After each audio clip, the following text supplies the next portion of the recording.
દાહોદ જિલ્લા પંચાયત ખાતે યોજાઈ છેલ્લી સામાન્ય સભા.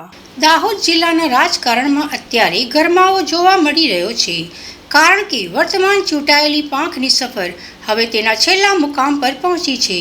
દાહોદ જિલ્લા પંચાયત ખાતે આજે આ ટર્મની અંતિમ સામાન્ય સભા યોજવામાં આવી.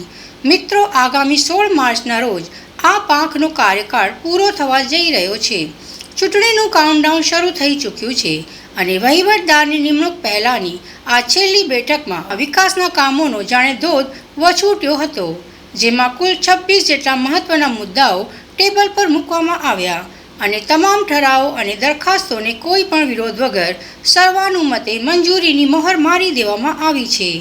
આ સામાન્ય સભામાં દાહોદ જિલ્લા વિકાસ અધિકારી સ્મિત લોઢા, જિલ્લા પંચાયત પ્રમુખ કરણસિંહ ડામોર, ઉપપ્રમુખ અરવિંદાબેન પટેલિયા સહિતના તમામ સભ્યોની ગરિમાએ હાજરી રહી હતી.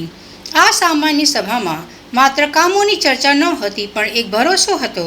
સભ્યોએ પોતાના વિસ્તારના જે પ્રશ્નો ઉઠાવ્યા તેના પર દાહોદ જિલ્લા વિકાસ અધિકારી અને પ્રમુખે ખાતરી આપી કે ચિંતા ન કરશો, તમામ કામો વહેલી તકે પૂર્ણ કરવામાં આવશે. નગરપાલિકા અને પંચાયતની આગામી ચૂંટણીઓ પહેલાની આ શાંતિપૂર્ણ નિર્ણાયક સભા એક નવા રાજકીય અધ્યાયના સંકેત આપી રહી છે.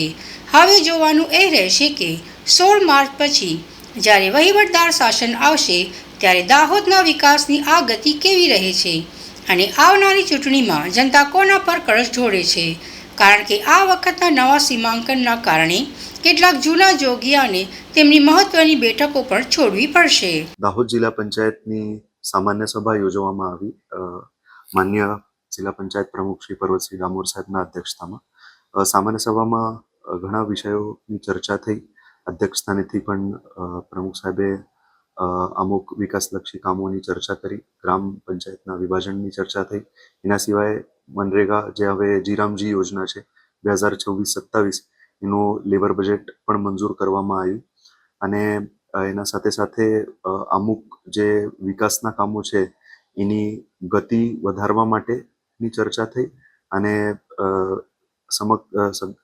કમ્પ્લીટ બધા બોડીએ વિકાસ કામોની જે ચર્ચા કરી એમાં શું કામ સ્પીડમાં કરવું જોઈએ એની પણ ભલામણ કરી છે, જેના હિસાબથી દરેક જિલ્લા પંચાયતના ટીમ મેમ્બર કામ કરશે.